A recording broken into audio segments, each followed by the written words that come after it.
All right, let's get this over with. Let's get into it. Hello, welcome to Tuck Rule Takes. As always, Mike Sullivan, that's me, here with Liam McDade.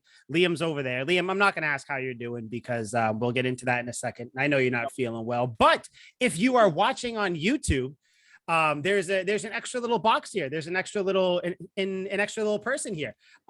This is our, I think, probably what, our second or third recurring guest. Al, Big Al, not to be confused with Al Horford. Al, hello. How is it? How are you? I'm good, guys. I got to say, I listened to this a lot. The one suggestion I gave you, to cut out the F bombs, you guys listen and take instructions well. So I'm happy about that. But, it's good to be back on. Yeah, we do. Yeah, we do. See what I did there? See what I did? I took them out. Smart. Edited. Using your brain, Mikey. Love it. So thank you. Yeah, it doesn't happen that much. Liam, I do want to ask how you are, because before we get into the debacle that was the Patriots game, and trust me, we will get into that. This is going to kind of be like a little therapy session for, I know me, I'm sure probably for you guys too. But Liam, I want to ask how are you? Because I hear there's rumors that you aren't doing that well right now. Well, I mean, after the game that we watched yesterday, I strongly considered burning all my worldly possessions, rubbing shit in my hair, and running naked down Causeway Street. But love it. Love that. So you're doing well then. So you're doing well. That's good to I'm that's living. good to know. So I kind of want, first, before we go, how was everybody's Christmas? I, for one, not sure if people listening know. I know the two people here probably know. Not a big fan of Christmas.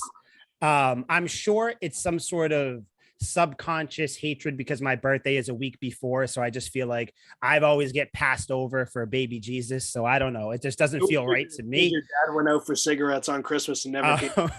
But how was your guys' Christmas? You guys did Santa bring you guys everything you want? You guys have a good time other than the Patriots game? Al. No, I mean, Santa was good to me. The thing is, with me, my anniversary is 3 days before Christmas. So we combine anniversary and Christmas. Yeah, but we combine it and we make it, anniversary, Christmas together. So it's good. But no, it was good. I actually have a question for you, Mike. And this is 100% like no BS, whatever. What is it about Christmas you actually don't like? I knew that was coming. But this is coming from a genuine, like what's the deal? Yeah. So honestly, and like I definitely I do play up to it, play into it a little bit when people know that I don't like it and all that. Like, oh, I'm the Grinch, and you literally called yourself the neighborhood friendly Grinch in our group chat. So, but that's me. I mix my two favorite things, Spider-Man and hating Christmas. I put them together. So I think. I don't really know. I think what it stems from, and I'm sure like if I ever took, therapy about it, maybe it's some sort of deep thing, but I just always see you always see it's the fake love, the fake family stuff, the stuff where it's like, oh, we're gonna act like we're all happy, we're gonna get everybody get together, and it's kind of like it's almost like a big facade a lot of times. And again, I know this isn't it for everybody. That's why many people love Christmas, and I'm not even saying it was necessarily like that for my family. I don't know, maybe it was, but it was just it always just comes across as fake, like the forced giving, the forced love. And then the presents is what really gets me. One, because I get stressed out buying people presents, so that is kind of a thing for me. But just it's almost like the present, and I know it's a cliche thing to say, but like the presents have taken like the forefront of everything. And it seems like it brings so much stress to people, because I mean, you have families, you have people that, not kind of an exaggeration, but they mortgage their houses to make sure that they have Christmas gifts and they have presents and all that. And you add all this unnecessary stress, and especially kind of to bring it to real time. I mean, I had to deal with, kind of to peel back the curtain, I had to deal with putting down an animal. So that's a lot of money, which I don't know if you guys do that. They gouge you for these things, but like, so there's just things that you're spending money on and all this. And it just so happens that we had like just a bunch of other things happen to fall all around Christmas. And I don't know, the whole thing to me just feels kind of fake. It feels forced. It almost feels like a pseudo Valentine's Day, where that's always like the forced love type of thing. You hate Valentine's Day too? No, I don't personally. Actually, that's one thing. I don't mind that. I know a lot of people do. And those are normally like the single people that don't like Valentine's Day. But no, see, it's different. It's different just from my point of view. That's what it is. Oh. But no, I don't know. I think I don't like it, and it's kind of like more of a cynical thing. I genuinely hate going places when they're crowded. Hate it. Yeah. Like I'm talking. I'm like, with you there. My skin gets hot. My skin boils. Everything gets warm. I sweat. I say bad things. Sorry, Al. I say the F word sometimes. Oh, I don't care. Not it's not on the podcast. not on the podcast. Say whatever you want in public. But it was care. It was case in point. I saw Spider-Man No Way Home on the premiere day, Thursday, when it came out. Right. So I saw it in a plaza. No, normally, the theater was going to be busy anyways. I get that. It was very Avengers Endgame like. It was crazy. But you had all these Christmas folk, these Christmas people, these Santa lovers who were out buying things, not knowing how to drive. I don't know if that's because I'm in Florida or not, but people not knowing how to drive, not knowing how to park, all this stuff. It's just that stressful. I don't like being around a ton of people. So I don't know. It's like the perfect storm of badness, which is weird because I love the cold. That's the one good thing about the holiday season. I love the cold. I have a follow-up question. Proceed. So this is about Spider-Man. How is Aunt May? No spoilers right now. No spoilers right now. Okay, how is Aunt May looking now? Oh, she's Marissa Tomei. Always looking good. I think she's like the youngest Aunt May or Aunt May, whatever. But it makes sense because Spider-Man's younger in that, so it makes sense. Have you two seen it? Have you two seen Spider-Man? I haven't. No. I'm gonna legally stream it tonight. Okay, yeah. See it. Like I said, it's I think I told you it was like I think it's a top 5 Marvel movie for me. Maybe even top I think 3. you put that on Twitter too. I think you said that on Twitter. It is amazing. Just so if you like Spider-Man or anything, I know you heard it's bad. Who the hell told you it was bad? Two separate people told me it was bad. Did they have their eyes closed the whole movie? One of them's blind. Because that's the only. Well, see, there it is. I mean, what you can't see. Yikes. He didn't get to see redacted, and redacted show up. So come on. No. It is. It's really good movie. I loved Spider-Man No Way Home with the same passion that I hate Christmas. So that should tell you how great it was. Okay.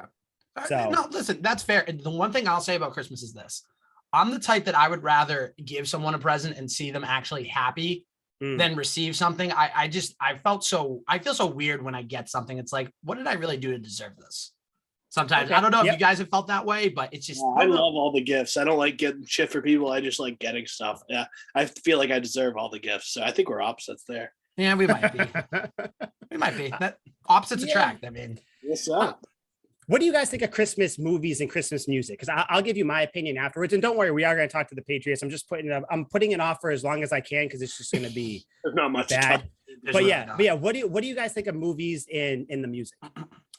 I mean, the music, the only song I really like, there are 2 songs I really like at Christmas. Mariah Carey's All I Want for Christmas Is You. Yeah, of course.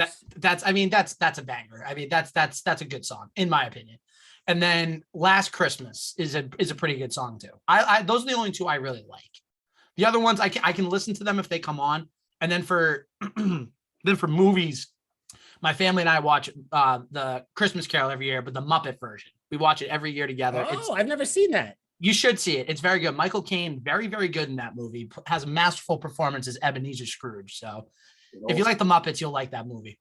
Oh, okay. Yeah. No, I know. I've seen the screen like caps from that. I didn't know that was what the movie was from. I just saw it when I was looking up like gifts of Scrooge. I was like, oh shit, look, it's Michael Caine. I didn't know he was Scrooge. Muppet Christmas Carol.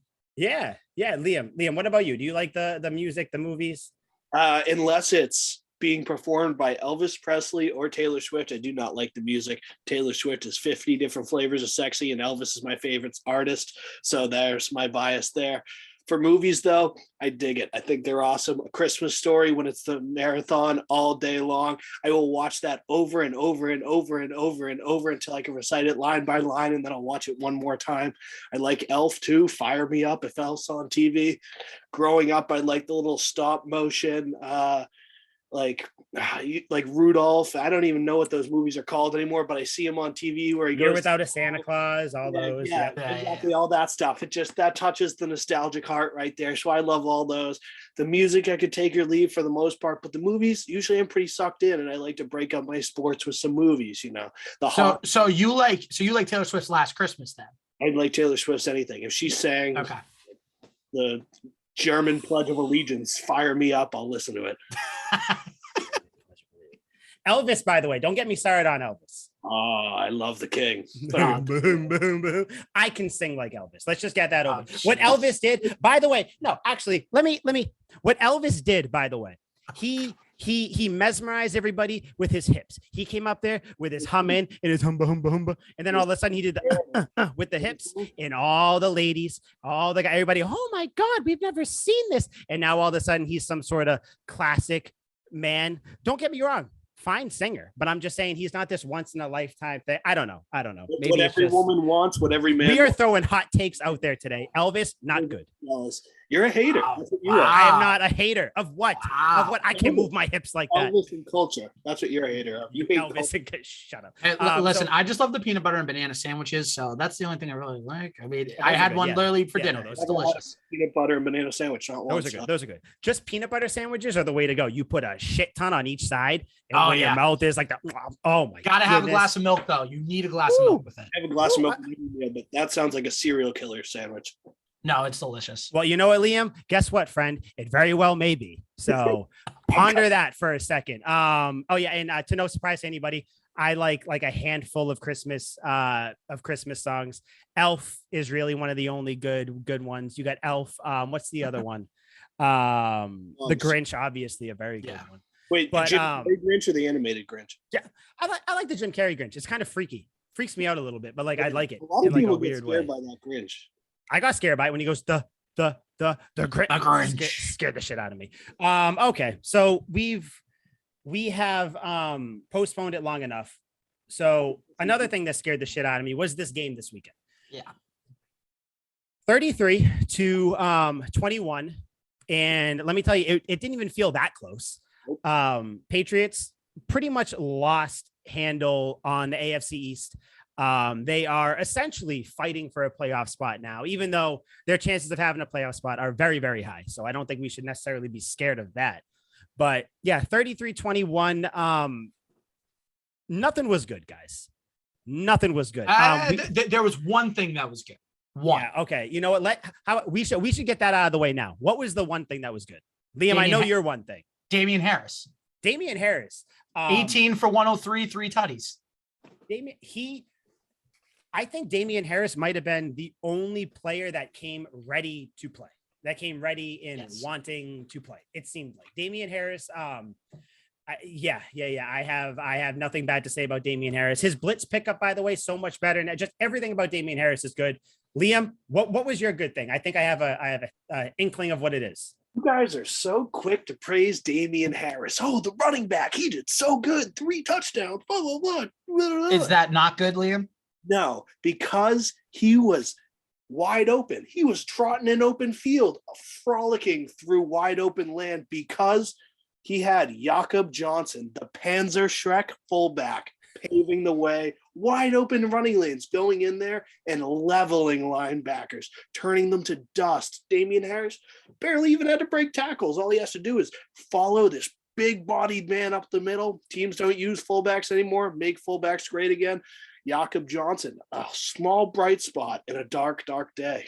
So wait, so you're saying Damian Harris did what every other running back in the NFL does and follow their linemen? No, because there's only 3 teams that use a fullback right now. Okay. Who are the other 2 besides the Patriots? The 49ers, and they have that. Yep. Juszczyk or whatever is it? Yep. Okay. And then whoever has Andy Janovich. Oh my God, I forget what team it is now. Not the Packers. No. It's Christ, I'd have to look it up. Whatever team Andy Janovich is on, it's them. He's a stud too. Well, either way, fullbacks though, yeah, I get it. I'm trying to stick up for the little man, even though they're the big men.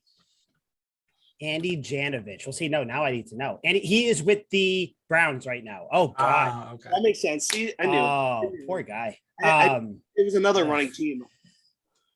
Chubb, by the way, amazing. So Yes. yeah, so those are really the only two bright spots. We're gonna say actually, Jacoby Myers kind of a bright spot as well. 6 for Kendrick 59. Bourne had a little bit, but I mean, we have to kind of start where we always start. And Al, I know you said that you have listened before, so we always start with Mac Jones.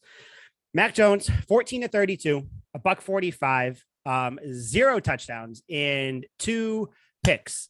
Gentlemen, I need to gather my thoughts. So discuss how you feel about that.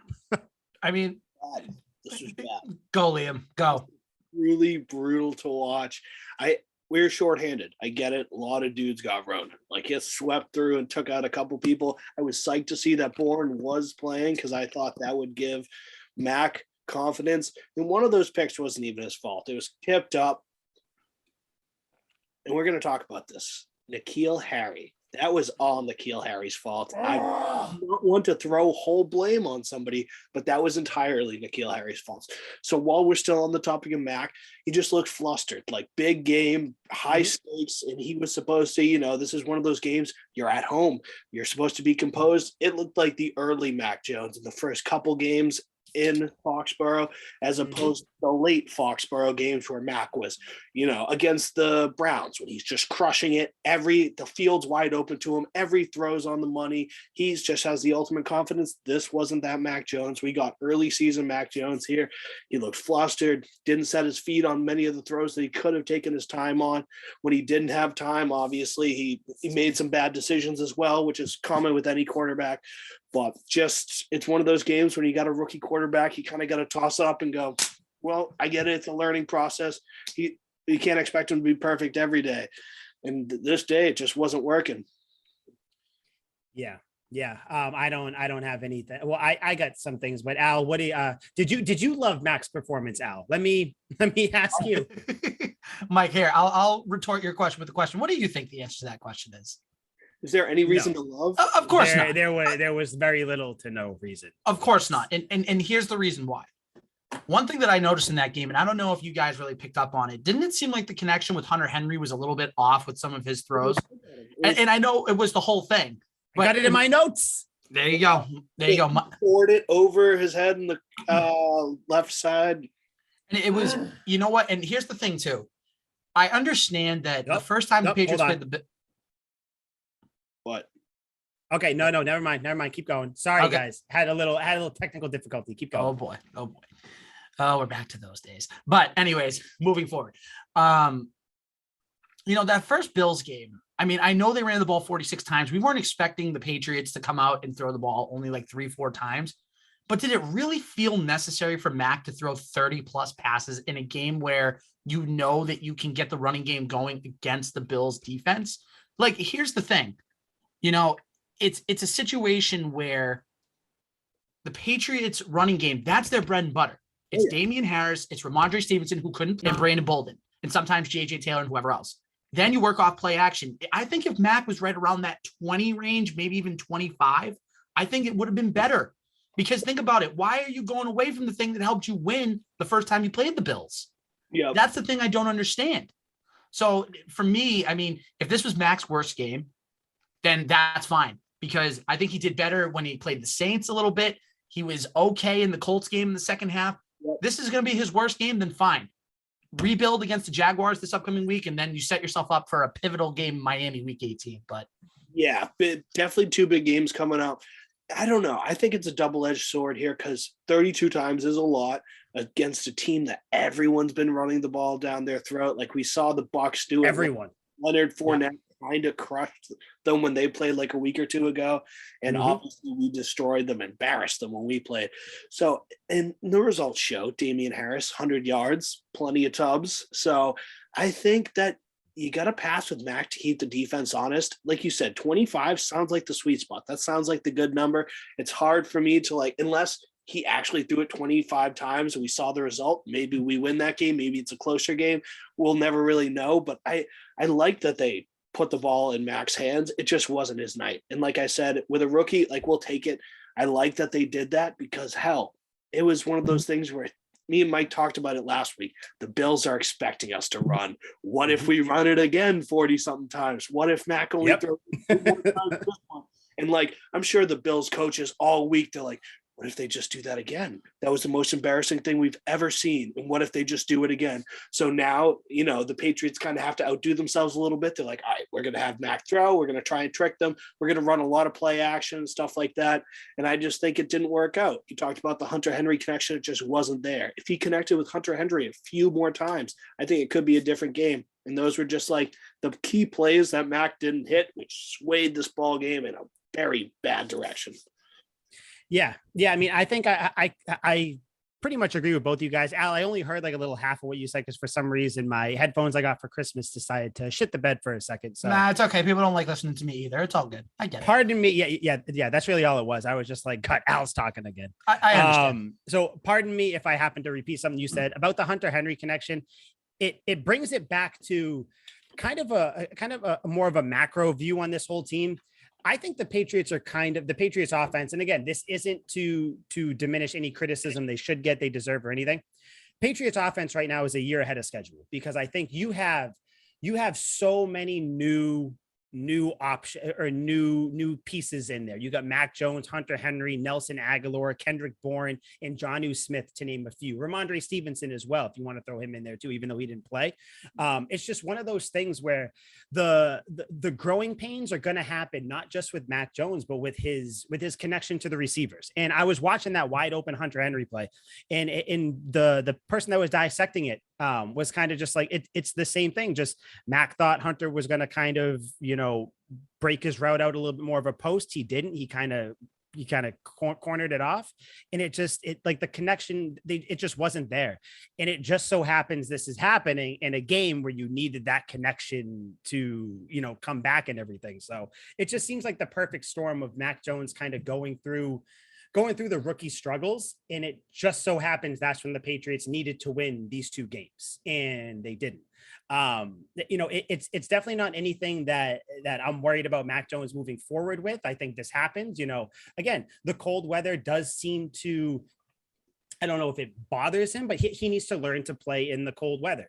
He needs to learn to play in these high leverage, high pressure situations. And it's like, we have to still remember, even though we treat him like he's not a rookie because he's played that way, he is still a rookie.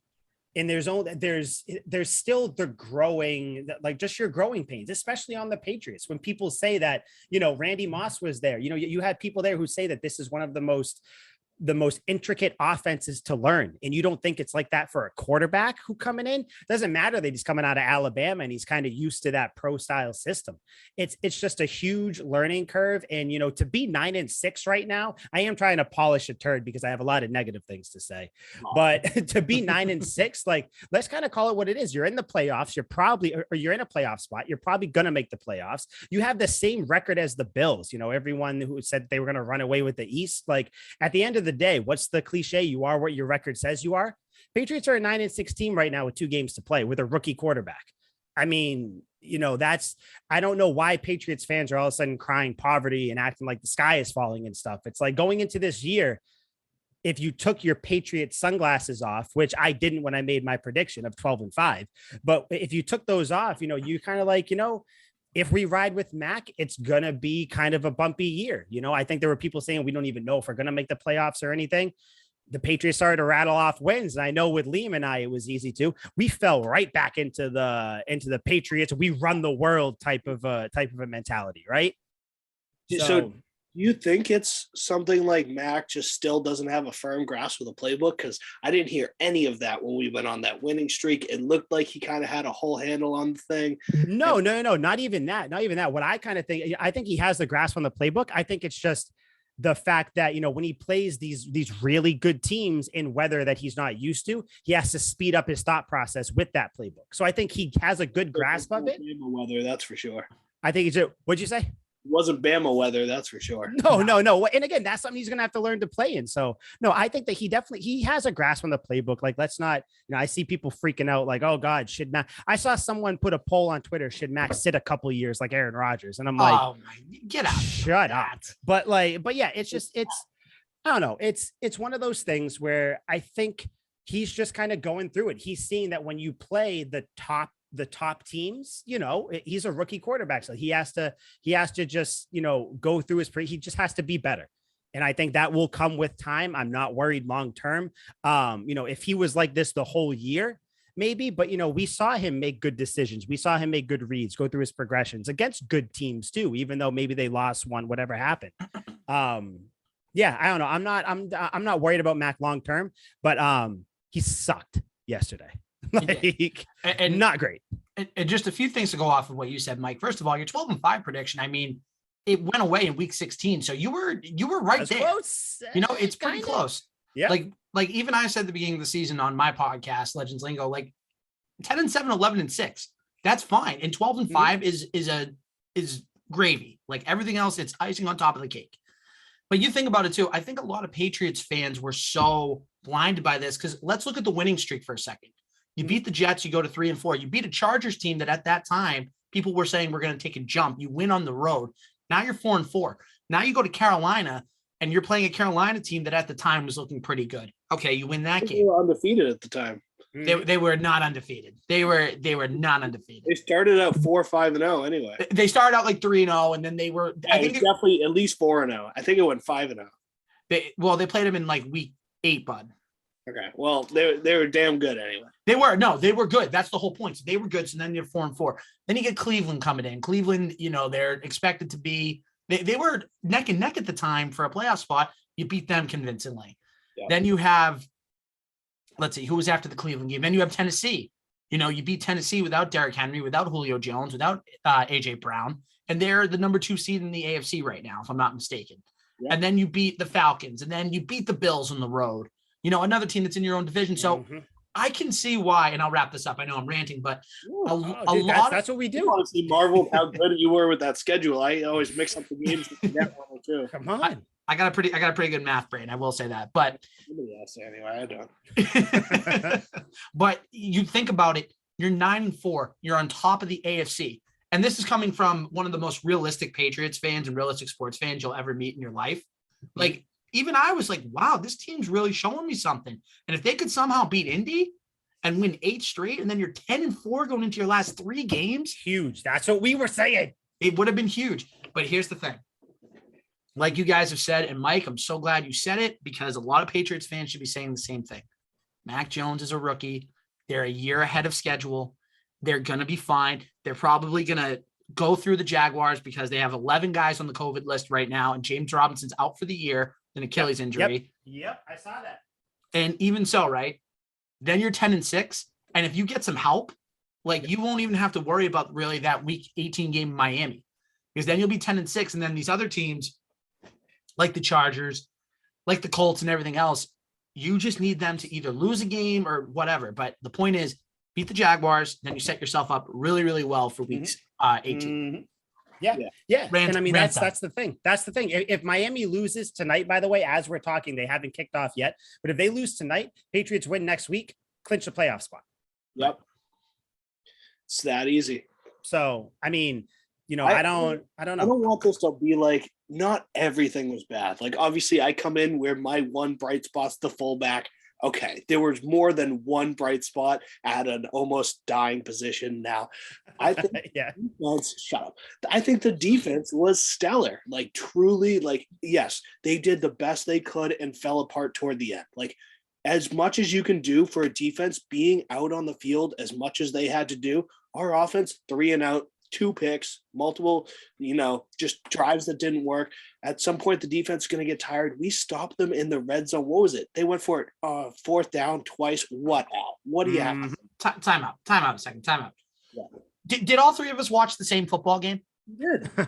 Okay. Did all 3 of us watch the same game? Because the same football game you're talking about, Liam, I watched Josh Allen go out there and throw 30 for 47 for 314 yards and 3 touchdowns. Yes. And I also saw a team that couldn't get off the field on 3rd and 4th downs. So what are you talking about that this defense was good? The defense has given up 60 points in the last 2 games. Yes, but I'm talking about the 2 in the red zone. It's that classic bend but don't break. They went for it twice. Yeah, and you know why they stopped him in the red zone, Liam? Because Emmanuel Sanders couldn't catch a football on 4th down. On one of them. The other one, they held them fine. I don't know Okay, what. so Mike, Liam, break the tie. let me Break the tie. actually no, I'm gonna side with Liam to an extent. To Go an ahead. extent. That's fine. So I've been Obviously, hearing Josh Allen made enough plays to win. Like, we almost had him at the end. If we could have just got that last stop, then there's hope. And we didn't. He had that swim move and he got the first down. And we're all yeah, you know, if the game gets officiated the right way at the end, maybe things end up differently.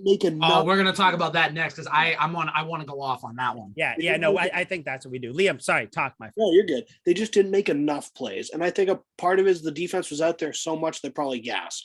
But that's still no excuse either. They didn't make enough plays, but they made a lot of plays for me to be optimistic. This is still that mean Patriots defense that we saw in that win streak. Yes, we got pumped by the Colts. Yes, we got pumped this week. But it's just two blips. This is an exception. This isn't the rule.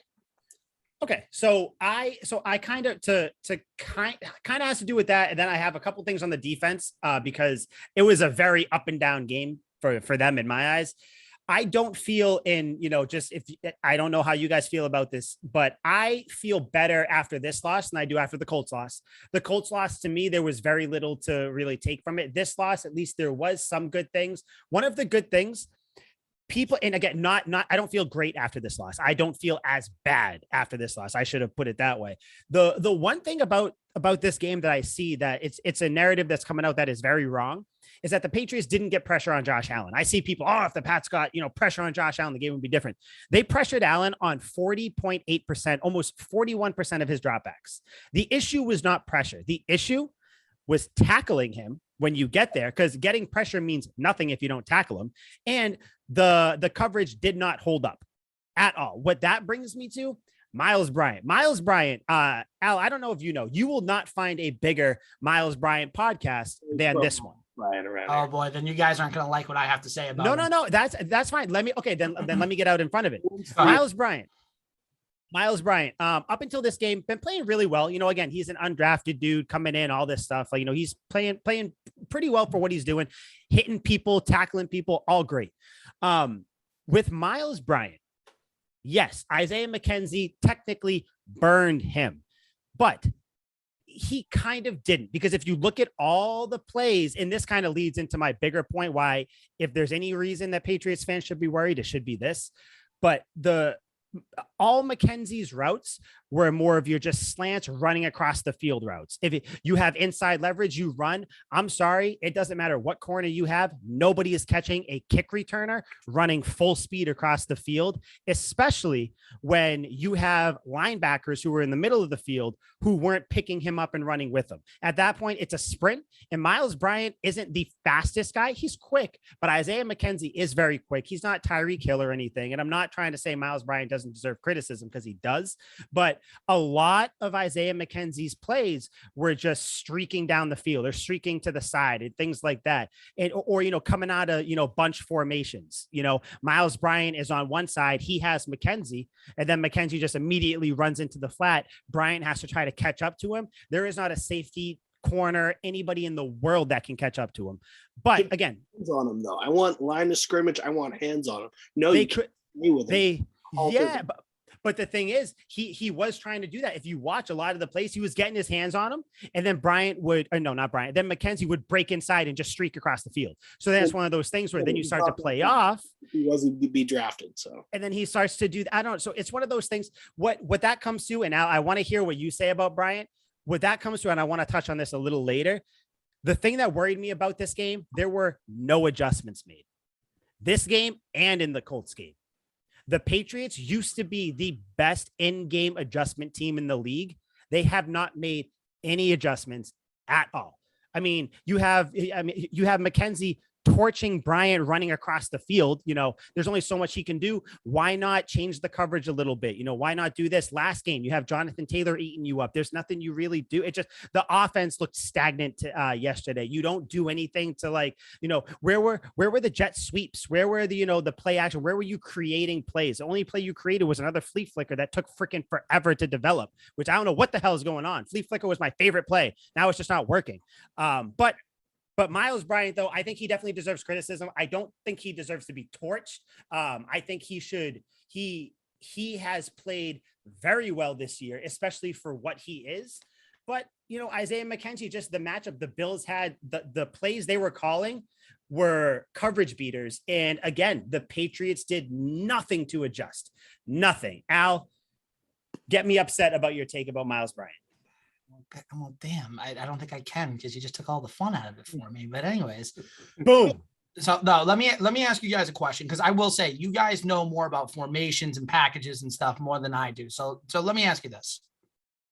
With Miles Bryant getting beat by Isaiah McKenzie on those slants toward the middle, was there someone else that could have covered it?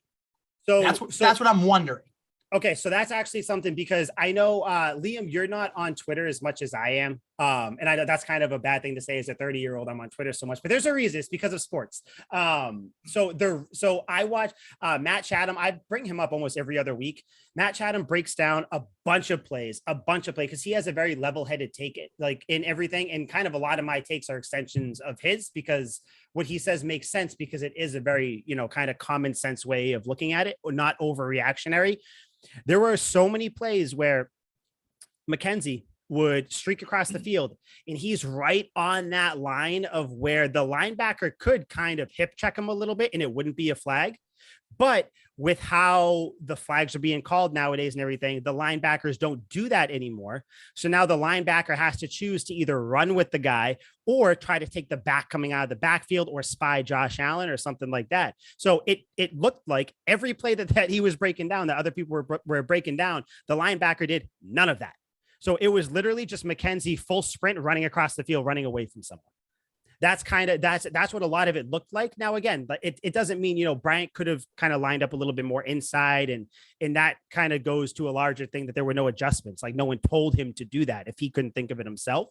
But the linebacker in a lot of these cases should have been the one to kind of do something in the middle, because I guess the Patriots were playing a lot of single high safety. And when you play that, there's nobody over there to help you, unless it just so happens that McCourty is on him too. But that's kind of, again, not taking blame away from him necessarily, but just, it's not as bad as it looked, Okay. Well, it was kind of damned if you do, damned if you don't too. Cause Yeah. I don't watch Matt Chatham. Like you said, I'm not on Twitter. Like, I don't even know who that is. I just kind of like watch the game, and I have like the all 22 package. So like, I'll watch from like the wide angle, but on occasion when the linebackers were dropping to take crossers over the middle, then like you said, they leave the running back open for the checkdowns. Devin Singletary, I bet on him to get 3. He had 5 catches wide open underneath constantly, because just at the right time, Josh Allen knew if those linebackers are dropping and following McKenzie and Diggs and whoever else we got going across the middle, that I'm going to have Singletary wide open in either one of the flats or dead middle of the field. And that led to Singletary got 2 or 3 very big first downs, basically the whole first drive. He got 2 or 3 first downs on that. And then late in the game, he had 2 more catches for big first downs there. And it was just gouging us when we really needed, big plays. It's like very demoralizing for them to drop it off to the running back like that. It's easy points. And that's how they were able to beat us. We just couldn't, no matter what we were doing, they kind of had us beat coverage wise. Mm-hmm. So I'll go back to it. And this is kind of where I got upset. And this is what I said on Zach Jaziero's podcast, the BFLO podcast. Go check that out, rate, subscribe, just like you should to this podcast too. Was he hyped? Honestly, Zach was pretty level-headed about it. Really? Yeah, he's a very level-headed sports fan. I give him credit. That's the dust talking shit, because after the Patriots won, I felt so unbecoming in the group chat. I was like, yeah, you should. Oh my God. Yeah, you were a jerk. F your team, F everybody. Yeah, you guys, I had to basically be peacemaker for you two knuckleheads with him, because he was just like, what is going on here? I know. I know that he does not like some of the way that I root for fans, because I've noticed sometimes, like, I am one follower short, and I know where it came from, and I get it. I understand. I am insufferable during Patriots season. Beats your team, Mike, I love you, but there are some times where I'm just like, I see your Patriots takes, and I'm like, oh my gosh, Mike, shut up. Sir. But I do love you. Just know, I do. Sir. I don't know. Listen, I was gonna say, I hope the feelings reciprocated. That's all I care about. Of course, I don't take any of this seriously. I take it very seriously. I know what you mean. I do not take the criticism seriously. Yeah. No. So here's the thing, and Mike, you seriously hit the nail on the head with this. It's the fact that for 2 weeks in a row, there was no in-game adjustments. And Isaiah McKenzie, good for him. If you get the chance, you think about it too. Gabriel Davis and Cole Beasley were out because of COVID protocols. So those are two red zone receivers that Josh Allen loves to throw to. Isaiah McKenzie went for 11 for 125 with a tutty. So it's like he took advantage of his opportunity. My whole thing was, I said the same exact thing on Zach Jaziero's podcast. It's the fact that there was just no adjustments. It makes me think back to the 2018 AFC title game when the Patriots played the Chiefs. What did they do with Tyreek Hill? They had Gilmore on, I think it was Gilmore on Hill, and they had Devin McCourty trail him. They have two guys on him at once. Why isn't it that we can't do something like that where you could have, and this doesn't relate directly to Isaiah McKenzie, but Stephon Diggs, a Pro Bowl receiver, right, has torched J.C. Jackson the past 2 years. I don't care what anybody says. He's pretty much torched him. Yeah, he has. Yep. Why don't you have a guy like Adrian Phillips or Kyle Duggar or Devin McCourty literally just trail him so that way you have two guys on him and take him out of the game? Make Isaiah McKenzie the one that gets all of Diggs's touches as well. That's my whole thing. A lot of attention on Diggs, and I know he should have had 2 touchdowns. I don't know if you guys saw in the end zone. Yeah. Oh yeah. But like I missed it. Shithead. No, I saw it. They were like hammering Diggs, and I was like, they're gonna make somebody else beat us. And that's when McKenzie scored, and I was like, all right, like if this Joker scores 3 touchdowns, then we'll take it. But of course, a great wide receiver like Stephon Diggs eventually, I don't know if they went back to single coverage or what. I wasn't watching that hard, but eventually, like a wide receiver like that's gonna break out. And then, of course, he was big ball in late in game too. He really showed up when it mattered. Mm-hmm. Yep. Yeah. No, he showed up, and and it was kind of out, like you said, no adjustments. They were playing. And again, I don't know. I'm not knowledgeable enough to where I can see a real time. I know like the intricacies, like zone man and man crosser, all that stuff. No. I just kind of know what I see from what I know, and then I kind of look afterwards. But it just seemed like they were playing zone for so long, and then once they went to I can't tell you how many times I saw Singletary come out of the backfield, catch the ball for 8 or 9 yards. Yeah. What are we doing? How do you not make? I don't know. Again, it's not my job to know the adjustment. I don't know what you could do. Maybe you put a spy back there. I don't know. I mean, maybe you put the spy that is doing nothing to McKenzie as he crosses the field to watch him. But like you got to do something. But like you can't have the Bills beat you the way the Patriots have beaten teams for 20 years with the little like quick jabs, quick cuts, paper cuts down the field. And, they just kind of break your will. The Bills were 6 of 12 on 3rd down. I think they were like 5 of something on 4th down or maybe a little worse, but either way, like it wasn't great. And, we always talk about 3rd downs. I don't know if you guys saw this upset me, this stat. So many 3rd downs the Patriots gave up. On one drive, they gave up a 3rd and 7. That drive led to a touchdown. On another drive, they gave up a 3rd and 11. That drive led to a touchdown. On another drive, they gave up a 3rd and 10. That drive, don't worry, guys, just led to a field goal. No big deal. The next drive, which was, by the way, the final drive of the game, the Bills converted 2 3rd and 10s. And do you know how that drive ended, friends? With a touchdown. That, by the way, should have been called back because of the illegal man downfield, because the lineman was very much so in the end zone. That's why Judon was so upset at the end of that play. But, just another officiating thing. 24 points that were possibly taken off the board if we could have just stopped. Yep. So it's those things. And you know what, Mike?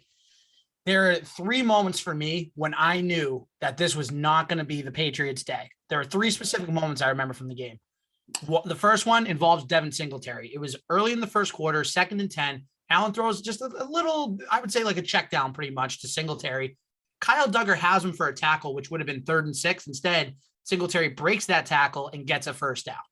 Yeah, well, that's the purpose of that coverage I was telling you earlier. When you drop to stop the crossers, you can give up the stuff low, like the check downs, because your guys are supposed to come up and make a tackle long. And he didn't. Right. And he didn't make the tackle. And hey, I have shared a drink with Devin Singletary. He's a stud, absolute big baller. I get it. He's out there breaking tackles. He's a tough guy to tackle. But God damn it, I want Dante Hightower ripping his head off.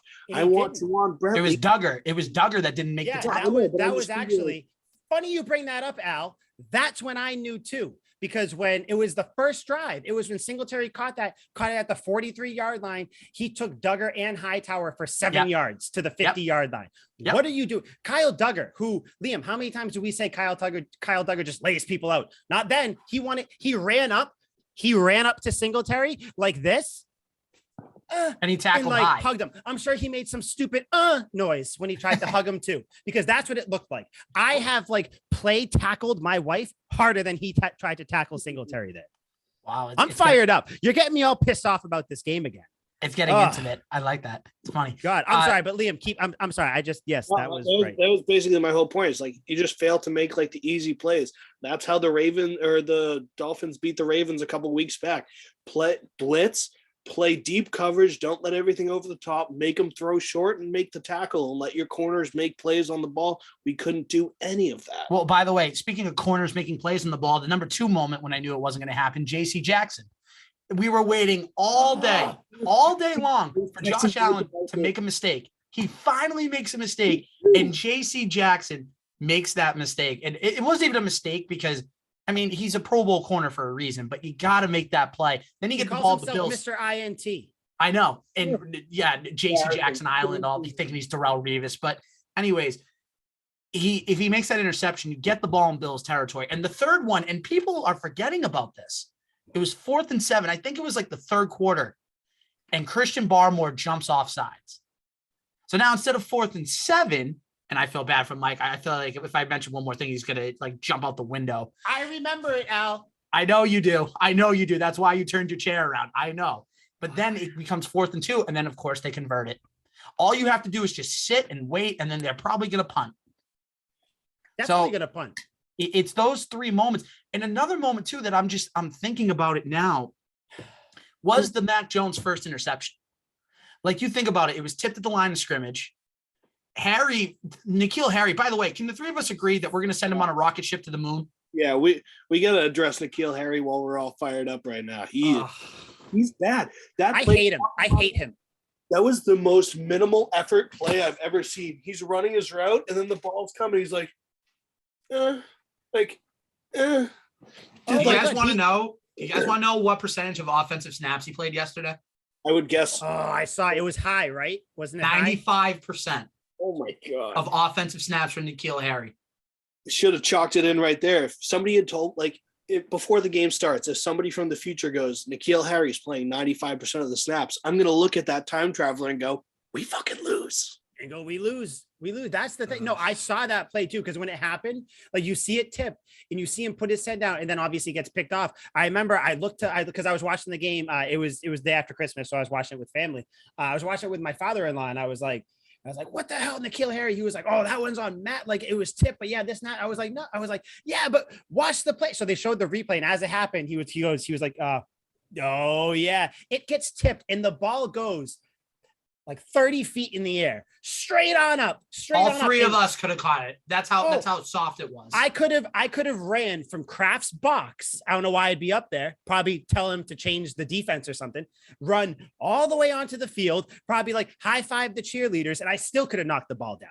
I don't know what he was looking at. The ball. I've never seen a player with less football awareness than N'Keal Harry. There's just not blocking. Now I'm not talking about his blocking, elite blocking. He is tremendous. I mean, we saw in one of Damian Harris's touchdowns, great blocking, but that play, he could have easily, how many times do you see a receiver, tip the ball, and then all of a sudden he's just looking for it? Even if he doesn't catch it in the air or see where it is, at least he's looking for it. That is the equivalent of a batter hitting a pop fly and the catcher just keeping his head down and not looking up for it, or some stupid, what are we doing? Look up, bat the ball. Another thing where it's just it's self-inflicted wounds, missed opportunities. The Patriots are doing this to themselves. Do you want me to piss you guys off even more? Hold on. Don't even get me started on that third. I don't think it was third down. It was in the second quarter anyway. Comeback route, N'Keal Harry, little hot, nothing too bad. Right here, just bobbles it right to the ground, and then wait a minute. No, wait a minute. By the way,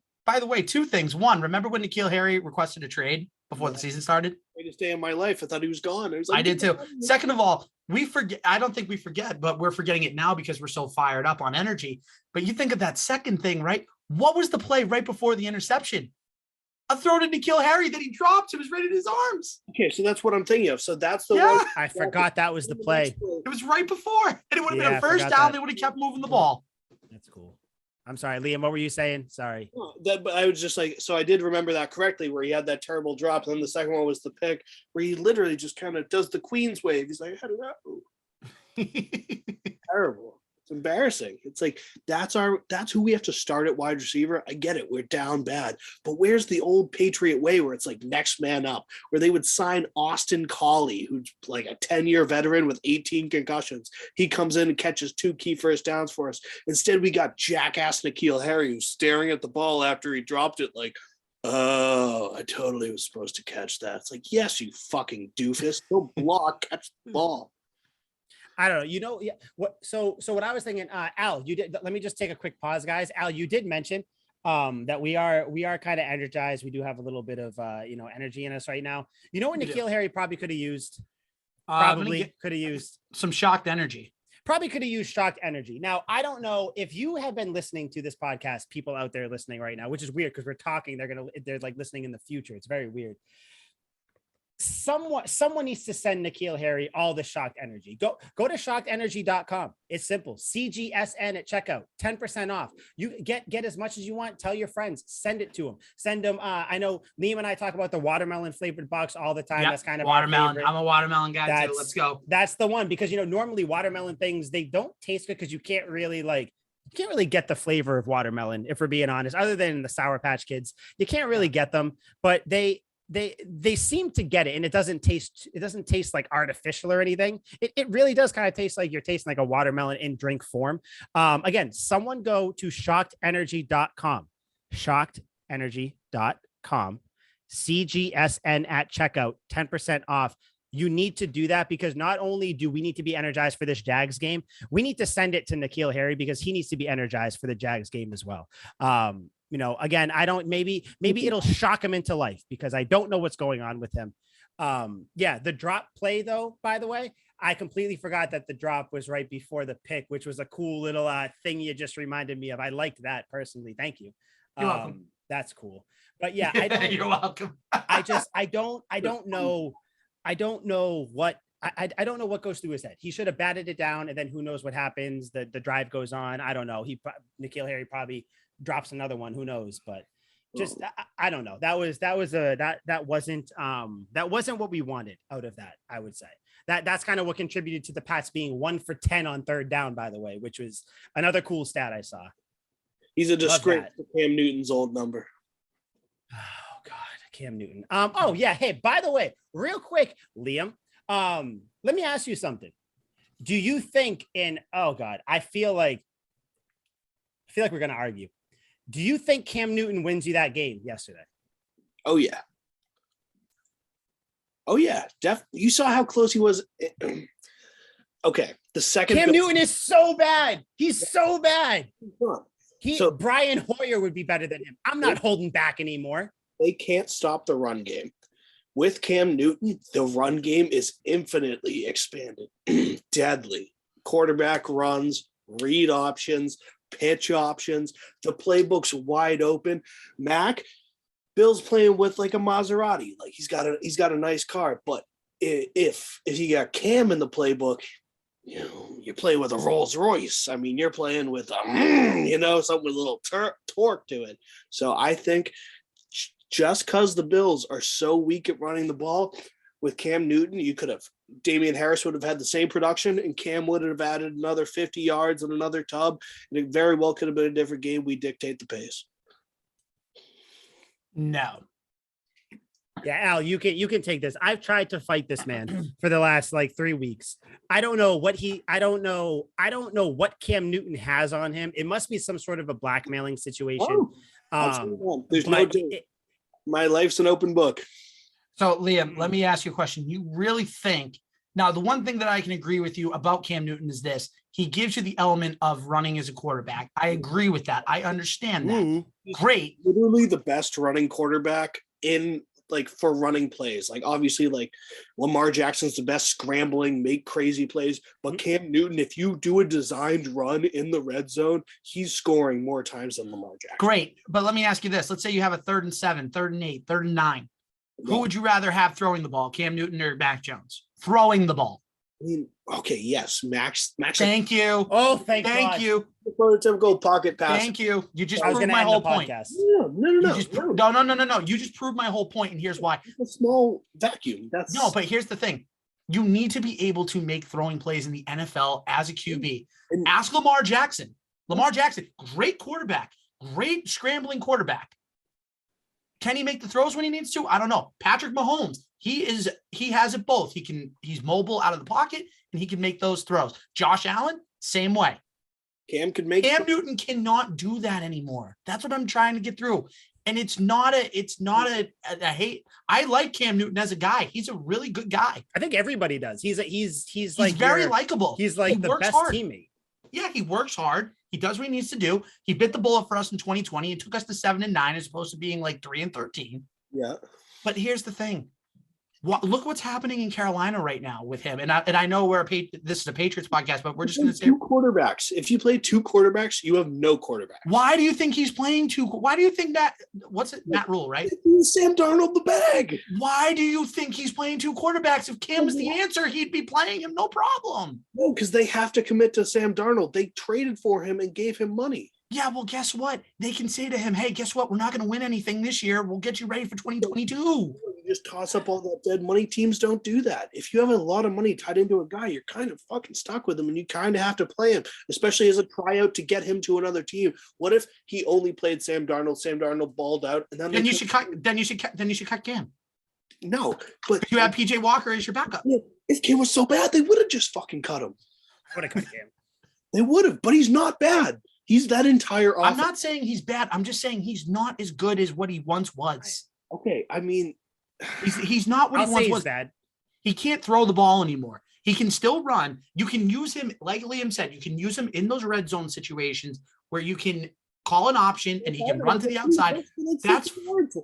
But that's the only time you can really use him. Like I said, if you have a 3rd and medium or 3rd and long and you need him to throw the ball, I would rather trust any other quarterback right now than Cam Newton.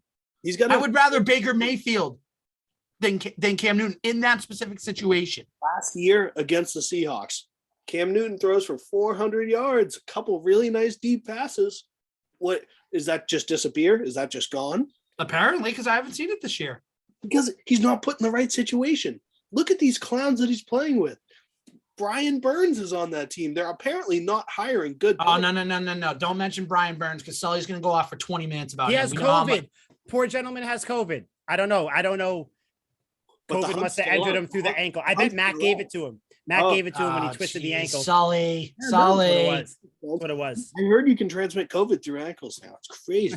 No. I did see that earlier today, and I saw it, and I was like, and I bet people are going to expect me to be like, oh yeah, no, I don't wish. I mean, as a 2-time COVID survivor, I don't wish COVID on anybody. But right now, I wish it on Brian Burns. He went to Florida State.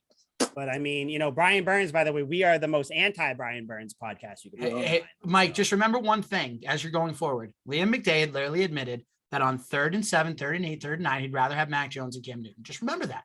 That's an edited clip that you can put in. I know. I think for a pocket passer, yes, he's obviously, that's his style. That's his motif. That's what he's going to do. As a quarterback, I think Cam wins this game. He doesn't. I think that the COVID has messed with your brain, so I don't even want to give that. I don't want to give that opinion. That's not a real thing. I am thinking quite clearly right now. No, you're not.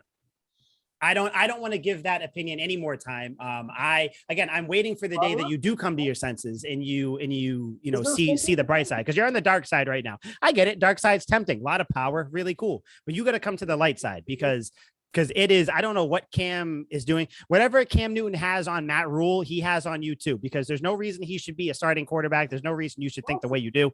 But go to a team and destroys the Patriots. But so since we are talking about COVID, you guys see who on the Patriots got COVID right before we started this podcast? Yes, but there's a huge but there. Yep. Say the names and then I'll say the but. Go ahead. It is Matt Judon, who has 0 sacks, 0 anything, 0 QB hits. He has 2 pressures the last 2 games. And Jawan Bentley, who was non-existent last game. Again, I'm only saying that because I'm pissed off at them. Not saying that they're not good players, but those are the 2 players. So with the CDC came out with, I had to get something out of my throat real quick. But anyways, CDC, they came out and said that new quarantine. If you're positive, you only have to do 5 days. That's it. And if you're a close contact, You just have to wear the mask around. So that means that Bentley and Judon could be playing on Sunday still. Yeah, that's actually why I told Liam, because Liam and I were having a separate conversation. And then I told him when we were texting before the podcast, I was like, oh, hey, buddy, by the way, these two have COVID. So, we kind of got sad for a second. But I guess in the NFL, they've changed their rules too. And I forget exactly what it is. But if you are vaccinated in your asymptomatic, it was the same thing that made it so Kendrick Bourne could play. If you are vaccinated and you are asymptomatic, you can come back in like a day or two. So as long as you have, the negative tests. So, and I'm pretty sure that Bentley and Judon are both vaccinated. So I don't know if they're asymptomatic or not. We don't know for sure. But either way, I'm pretty sure they should be back. But again, even if they aren't, worst case scenario, if they aren't, you're still playing the Jaguars, who just put 11 players on the COVID list today. So I don't know, but yeah, it's still alarming. But yeah, I did want to bring that up too. You guys worried about Judon? Like I said, he has one pressure in each of the last two games. Anybody worried, or is this just kind of a microcosm of how the entire team's playing? I don't even think it's a microcosm of the team. Like, that's just part of the position. Like, we saw Chandler Jones have 4 sacks in the first game of this year. He's been pretty stagnant since. With pass rushers and stuff like that, high mountains, low valleys, you can't be consistent every week unless you're literally a historic Hall of Fame first ballot player, which, hey, love Judon, love him to the moon. I don't think he's that guy yet. He very well could be if he gets a couple more great seasons in him. Like, he's off to a killer start with the Patriots right now. I don't think he's a Michael Strahan type guy. He's not one of a Derek Thomas, a historic pass rusher. So I don't expect dominating performances each week. He's still getting in there and having an impact. Teams still have to game plan for him. I'm not extremely worried about it. Obviously, I'd like to see him ball out, but I think if he plays versus Jacksonville, guaranteed sack. Yeah. Especially because I think the Jags put, I think 2 of their starting linemen, I believe, on the COVID list. I'll have to check, but they have a few linemen. So I know I'm guarantee you at least 2 of them are probably starters. The offensive line's trash. He'll go right through that like toilet paper, like somebody running through the finish line, just swing right through. Give me that. Put touchdown Jesus in the ground. Yeah, hopefully it'll be a route. I mean, Matthew Judon, he'll get a sack. He'll get a couple more. Couple more, what was it you said? Not pass breakups. Why can't I think of it? My brain's mush. Couple more pressures, couple more sacks, couple more things. Yeah. Thank you. Couple more pressures. So you know what? I'm not too worried about Matt Judon. I mean, he's not going to get a sack every game. He's not going to be electric every game. He's going to have his duds of games. I mean, that's just the NFL. And I think it is, Patriots are just playing bad, and he's just one of the parts that's not doing his part. And he's done it all year. So I'm not worried about win streak too. He had a couple games where he didn't have sacks. He'd have a pressure, a few QB hurries, but like he was more consistent with sacks. Obviously, it's just because we're losing, we have more attention on it. Yeah, no, and I think that's. I just wanted to ask. I saw that, and it was not alarming, but I was kind of shocked because I was like, I thought he's kind of been around the QB more, but I guess that maybe they just didn't credit it to him, whatever. Kind of like one of those things where J.C. Jackson was only credited with 1 pass breakup in that game, but he had his hands on like 3 or 4 passes. So I don't know how they do it. Yeah, I don't know, but so we've gone long enough. I think that, and I don't know if you guys are with me on this. I feel like you will be. I feel like referees, they should have like a strike system. So where, after the game, they have their tape reviewed and everything. If you get 3 strikes, you should no longer be able to officiate anymore for the rest of the league, kind of like a personal foul penalty there. So I said all my mean things about the refs as I was watching the game. Which missed call would you gentlemen like to start with?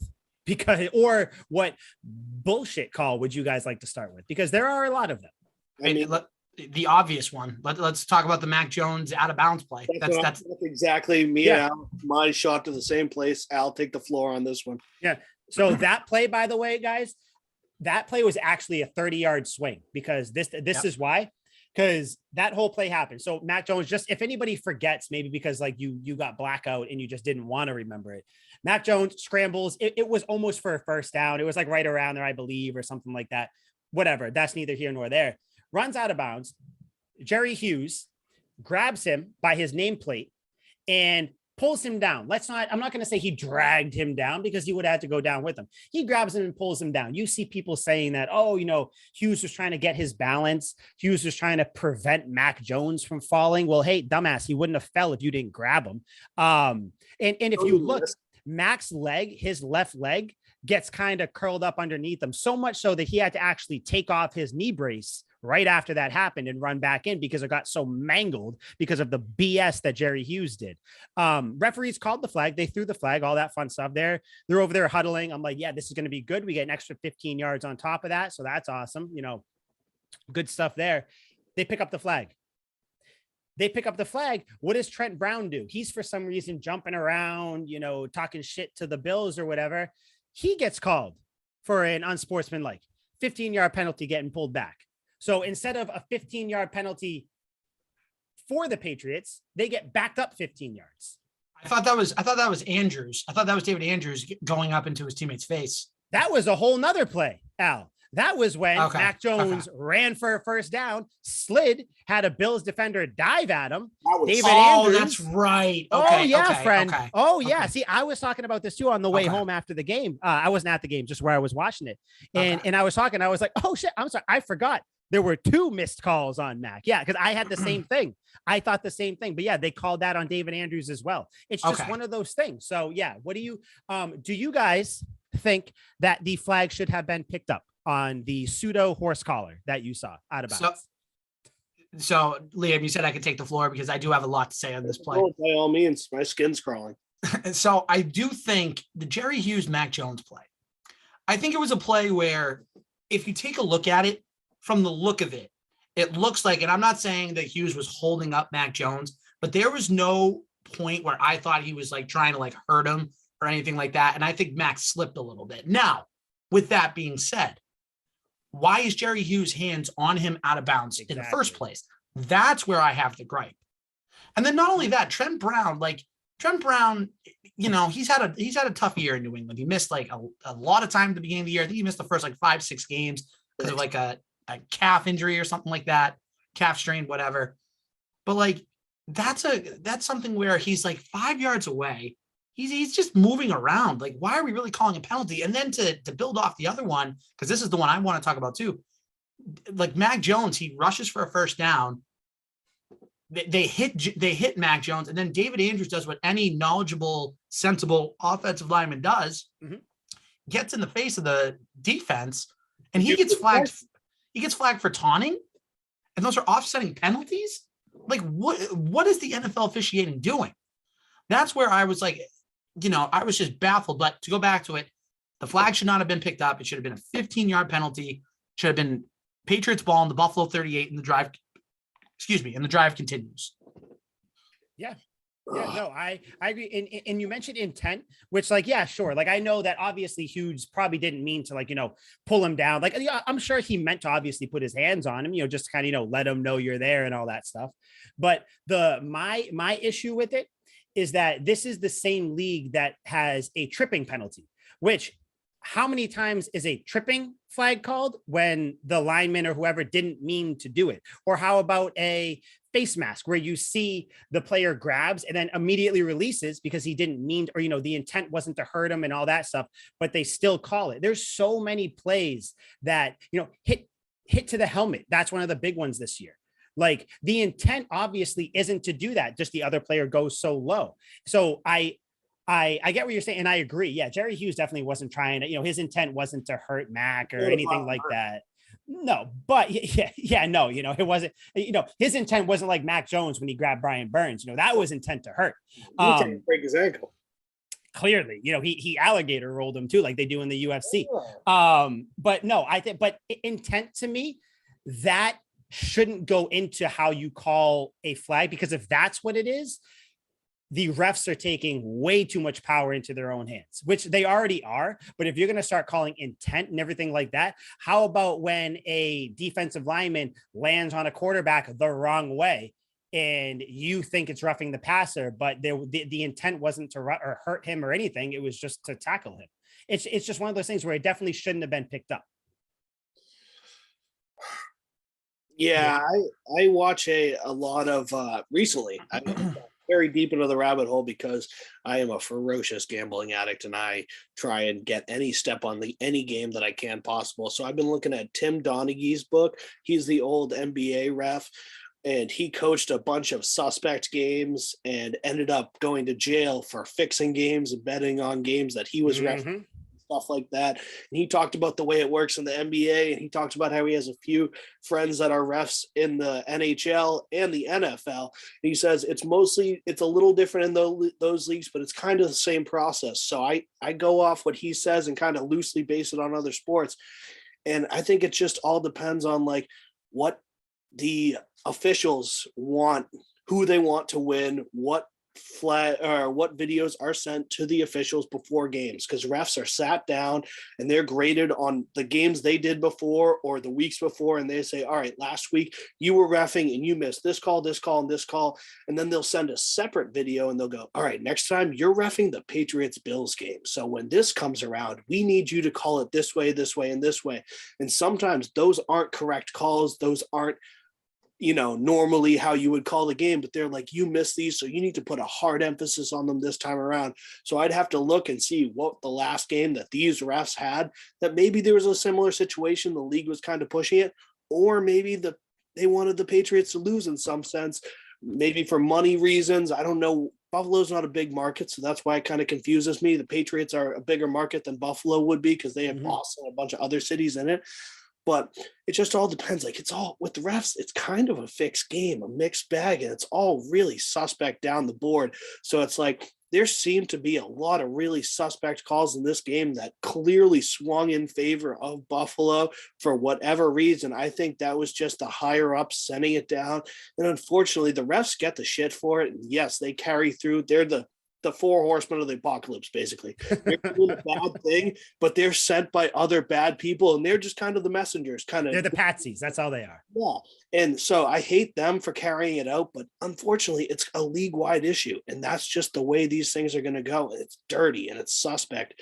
And Ian Eagle, one of my favorite announcers, was calling the Pats game. I loved it. Every time he is announcing a game, I have to watch because I love this dude and love listening to his commentary. And he talked about with the Mac Jones, Jerry Hughes play, he goes, just even if you touched him out of bounds, you did it. That's a call. Like whether he was trying to help him up or put him down, it's the principle. Mac Jones is going out of bounds. He's not Mike Vick. He's not Lamar Jackson. He's not cutting back and going upfield for another 30 yards. Mac Jones is running out of bounds. By the way, the fastest I've ever seen Mac run. He's got athleticism. That was sick. Mike Vick. He's Mike Vick. Yeah, basically. But it's just like, it's the rule. That's what you do. And of course, something in the higher ups had to have been like, don't do this. We need Buffalo to win. I don't want to be that guy that's pulling out conspiracies here, but that was clearly suspect. And then David Andrews too. They are the bodyguards. They are the protectors. They are defending Mac. If they all go to a club, Mac's like their little brother. Outside, I'm sure Mac treats the offensive linemen to many meals and many stuff after great games. They all kind of have this great partnership there. So if he gets bodied on the field, they're going to be the first ones to go up and start a problem. I thought Mac was hurt. He was just going after the fumble, even though it wasn't actually a fumble. He just dropped the ball. He thought he fumbled, hopped on it. He was down on the ground for a while. I thought he was hurt. I'm just a walk. If I'm on the field and I'm the offensive lineman, I think they hurt my quarterback, I'm coming to rip your head off. So he did buy them Bitcoin for Christmas. Did you guys hear that? I saw that. Yeah, all his offensive lineman Bitcoin. What a gift. You know what's funny about what you said, leading to really quick? Bob Sosi and Scott Zolak, who do 98.5 the Sports Hub's the calls for the Patriots games. Yeah. They were even saying, like, who's this officiating crew? Yeah. Like that's like when you have the play-by-play and the color commentator saying that, especially the color commentator being someone that was in the NFL for a period of time, something's up. Oh, 100%. Stuff like that, we feel powerless as fans. It really is a disservice to the game because we're watching it and we're like, I know that call. I've watched football so-and-so years. I know how this is going to go. This is a flag. And then they don't do it. And you're like, there's no consistency. What are these rules that they're following? If that's not a penalty, then, if Josh Allen runs out of bounds, I want to see somebody body Josh Allen, skull fuck this dude out of bounds. And I want to see if that's a flag now, because there's just no consistency to these rules now. It's infuriating to watch. First of all, that is my phrase. I actually told you that in game. I think I said that. I said, hey, if they're not going to call this, there's going to be chaos. And that's literally what happened. After they didn't call that hit out of bounds to Mac Jones, it from then on, it was chaos the whole game. You know, chippy after, before plays, during plays, all that fun stuff. It was people get pissed off. I'm sure the Patriots are furious. Yeah, no, they weren't happy. And then it was so yeah, there were those two calls. There was also on the fourth down run that Josh Allen had, that he kind of, juked out, Jamie Collins and everything there. You could see Jamie Collins was held on the side of the line. Now, again, they don't need to call holding on every play, whatever. But when it's kind of a double-edged sword. When it's a play that big, you don't want to call, a ticky-tack holding call. Not that that was a ticky-tack holding call, but when the hold directly impacts the quarterback running for a first down that almost seals the game, it's just one of those things. And this isn't sour grapes, because trust me, the Patriots did plenty to lose this game. It's just, it is tough to mount a comeback when you have the game not being officiated the right way. That's the thing. And I'm not going to say when you're fighting the other team and the refs, because that makes it, like typical Patriots fan, like complaining about the refs, but it's honestly, it's tough to mount a big comeback when you're also, it seems like you're fighting the refs. Yeah. Hey, if that was like 4 game, like Josh Allen, like the Bills are, up like 3 points, and he's just trying to get that first down and seal the win, then I get it. Let him play football, let the game go on. But hell, the Patriots still needed to drive, still need to put some points on the board. There was a lot of football to be played. A lot of football. If Josh Allen didn't get that first down. So I think, why wouldn't they call that? Why wouldn't they want an exciting game, more viewership, more money, more people paying attention? And that's why I'm like, there must have been something from those higher ups that they wanted Buffalo to win. There's something sus about that. If it's 4 game, if it's the last play, like the first Patriots Bills game, on that last play, what was the penalty that we talked about? I forget what it was. There was a penalty of some sort that we were like, they could have called it, but this was basically for game. You got to let them play football. Oh, it was the offensive lineman downfield. Yes. So but that was 4 game. In the waning seconds of a game, you don't call that. I get it. Let them play football. Let them decide it on their own. In this circumstance, there's a lot of game to be played. Make it exciting. Call the right ball. Yep. Yeah. I mean, you kind of took the words out of my mouth. I mean, Al, I don't know if you feel the same. Now, I don't know if it's so much. I think it's part of it is probably, I'm sure, like it happened in the NBA. I'm sure that the ref, like things do come down from the NFL, like, hey, watch this for this game, like whatever. I'm sure it happens sometimes, whatever. But I also think it's just the ineptitude of these damn refs. Like, I think this is what happens when you don't have full-time refs. Like a lot of these refs have day jobs. So like, they're not like, they're like, this isn't their number one job. So and why are all the refs so old, by the way? Why can't we get yeah, I know it's like a nitpick, but like, why can't we get it's just weird. We have like these old people who are like out of touch. I don't know what's going on. I don't know, but I don't know either. It's frustrating. Yeah, it's very frustrating. Then obviously, Al, you already brought up the Barmore, offsides thing. There's so much that the Patriots could have done that could have helped them win this game. JC Jackson picking that off.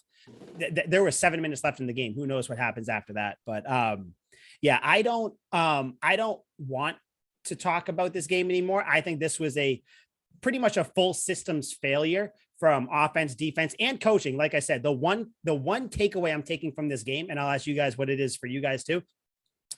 The one takeaway actually thing I'm worried about, the Patriots need to make in-game adjustments more, because they don't seem to be doing that anymore. And I don't know why. And all the other issues can be corrected. The dumb penalties, the getting on the same wavelength with your receiver, putting N'Keal Harry on the bench. All these things can be fixed. You need to make adjustments. I don't know what's going on. So that's my one takeaway from it. I don't know if you guys have different ones or the same ones, but that's my takeaway from this game. Need to make adjustments. I think they have been making adjustments. I don't think there's a huge push on it. Like, it looked bad against the Colts game. It looked bad in this game. We've seen it in other games. Mike, we've talked about it plenty of times on the show. I don't know if that's the problem. I think they just got taken advantage of in these last 2 games. And, we pointed out they had a lot of chances to win this game, and most of the time they shot themselves in the foot. I just think it was two poor performances by the Patriots. I don't think it was a defensive adjustment problem. My whole thing is this. I'm hoping that this defense isn't giving off similar vibes to the 2019 Patriots defense. I don't think it's that way. Yeah, I think not yet. Yeah. Not yet. I think they're not there yet. But if they have another bad performance against the Jaguars, which they shouldn't, but if they do, it's going to start to feel like 2019 a little bit more. And I'm not trying to be a 98-5. 2019, all the years kind of blend together. 2019, they started off like 8-0. They lost to the Dolphins. They finished up, I think, 4-4. Yeah. And then they lost. That was when they lost to Tennessee, and then Brady left. Yeah, when Fitzmagic had that crazy. Oh, I was at that game. It was brutal. That's terribly depressing. Yeah, it wasn't fun. I was with my girlfriend, and she had fun, and I did have fun, but at the end, I was like, yeah, they just blew it. It was kind of it. And and like you said, I don't think they're there yet. I think it's just a bad skid at a bad time. That's really what it comes down to. I think next week, by the way, Liam, I know we're not going to pick an MVP for this game because I think it's either Damian Harris or Jakob Johnson. I think next week I've used this phrase a little bit. I think that this is going to be your get right game. I think this is going to be where things kind of look a little bit better. You know, maybe they look a little bit better than they should because of your opponent.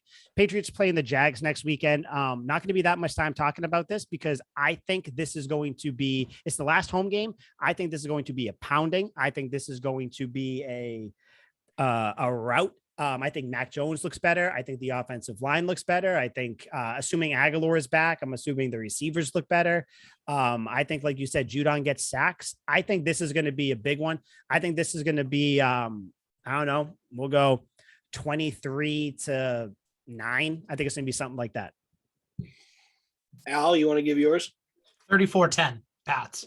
Ooh, see, that's more in line with me. But I'm going to go bolder. I was going to put something like that, which was a fairly conservative take in my opinion, but I'm going to go bigger since Al matched me there.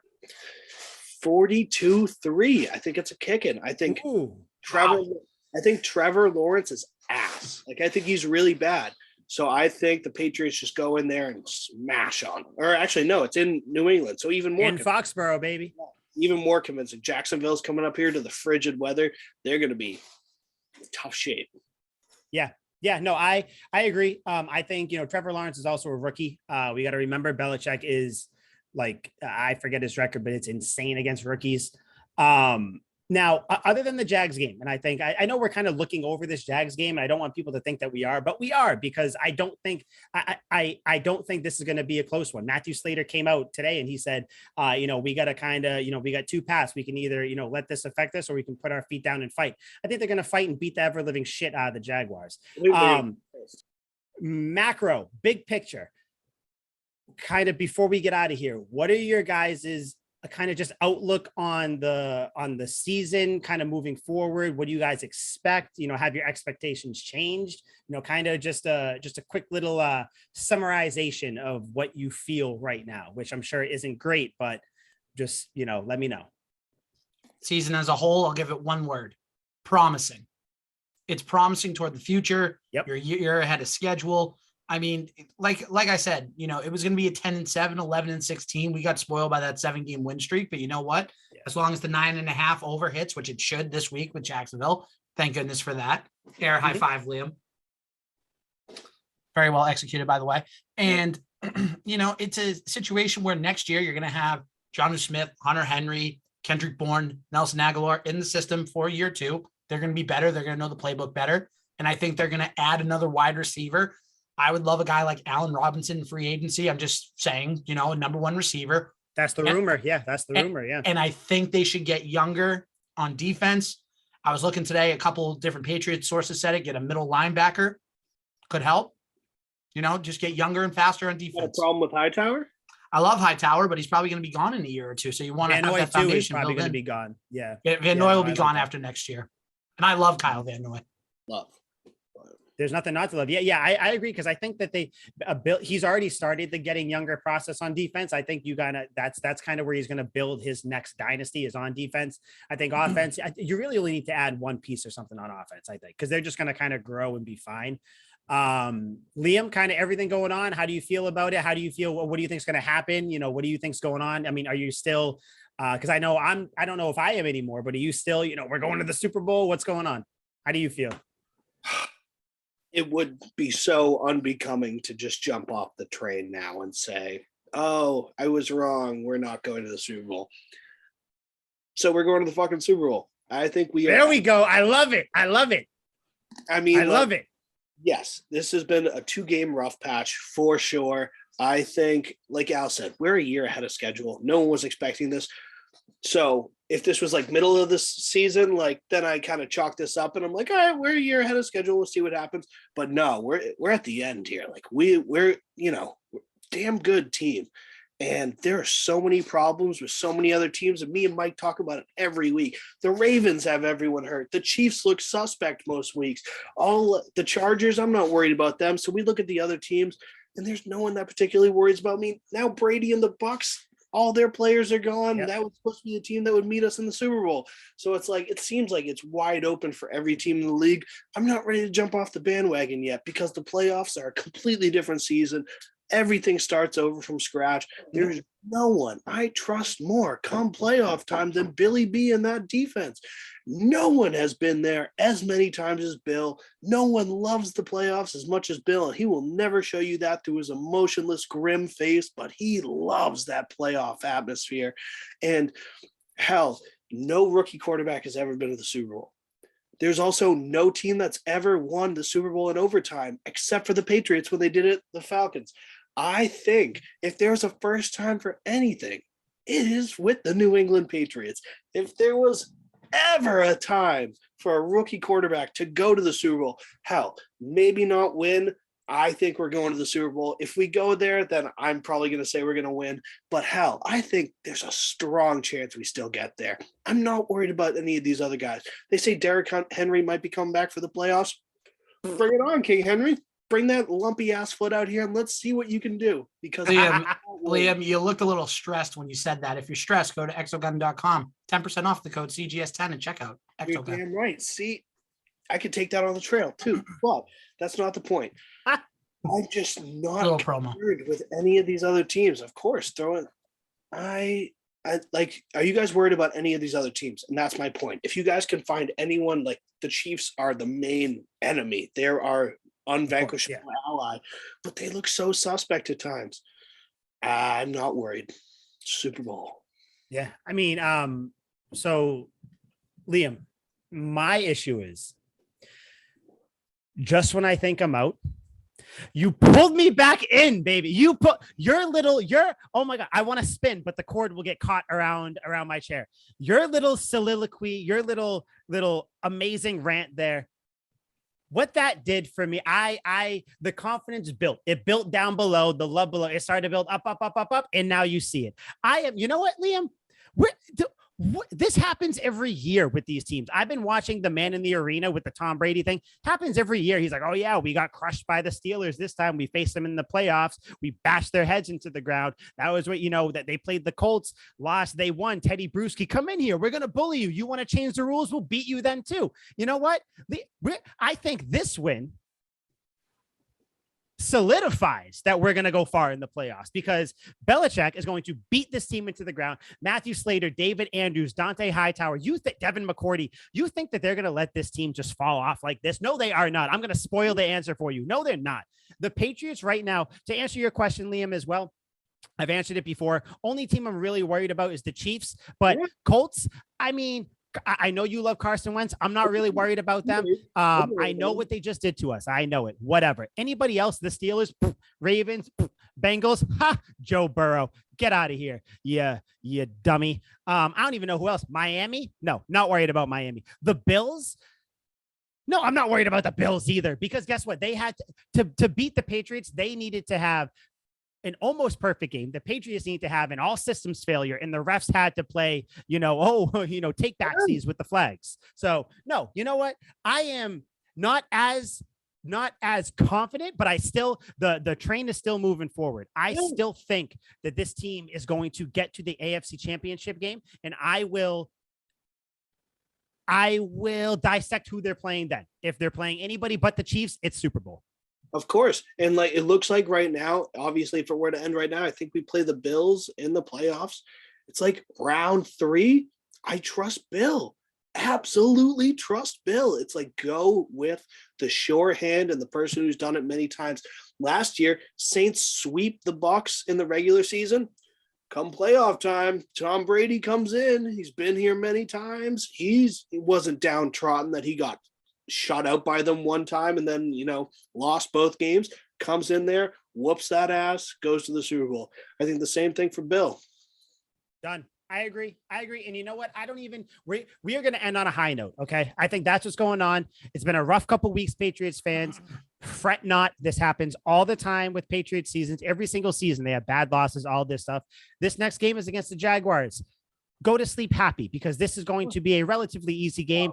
And then it comes down to Miami in Miami. But I mean, yeah, sure. It's been kind of, the cave of wonders for them, but I think it's going to be fine. So kind of moral of the story. This is a horrible loss. No excuses, but hey, this happens. 9-6, second place in the AFC East, probably still making the offs. We should be good to go, guys. So for Liam McDade, for Big Al, our trusty leader down there, Couch Guy Sports. By the way, you guys know it's Couch Guy Sports by now, but Couch Guy Sports, go there, check it out. I write for them. Liam's all over there. Al is everywhere. I mean, if you just look anywhere, you're probably going to see Al's face, his Twitter handle, everybody. CouchGuySports.com. Check it out. I am Mike Sullivan. Other than that, I got nothing else, guys. Go Pats. Let's go. Go Pats.